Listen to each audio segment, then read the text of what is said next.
One of the core kind of beliefs at Adapted Endurance is that we try to personalize our coaching. So what that means to us is that we treat people as individuals, but we don't isolate them. So recognizing that people are very social creatures and that training in groups can be incredibly beneficial, we try to personalize our coaching, both in the information that we give, in the prescription of the sessions and the individual plans to people. But we try to keep that inclusive within a group, both from the training aspect, but also from the community aspect as well. We know that the group dynamics, the interaction with other people can be incredibly enjoyable for people. You know, evolutionary wise, we are social creatures. Human beings are set up to be social and benefit from social interaction.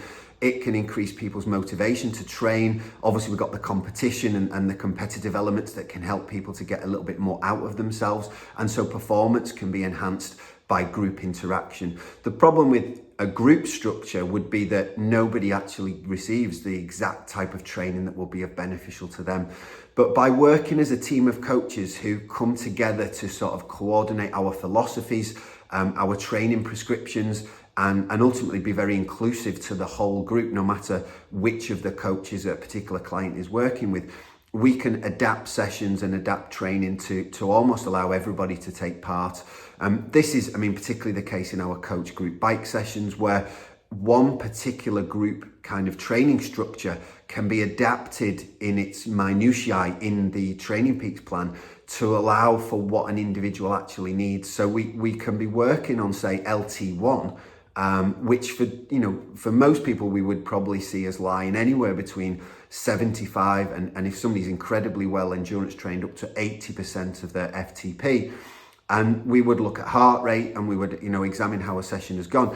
And then for next week's session, it might be that we encourage most people to do that LT1 training session, but somebody who's well trained, does a lot of volume, has been a triathlete for many, many years, we might push their power up a little bit, and we might even increase their intervals or ask them to do a couple of extra intervals at the end. And if they've got that time availability, that would be a great option. For somebody who's newer, more novice, less endurance trained, we would again look at the data. It would probably suggest that their LT1 is lower, even if we don't know what the figure is, and we might reduce their power target to around about 70%, which would probably be as low as we would ever expect it to be.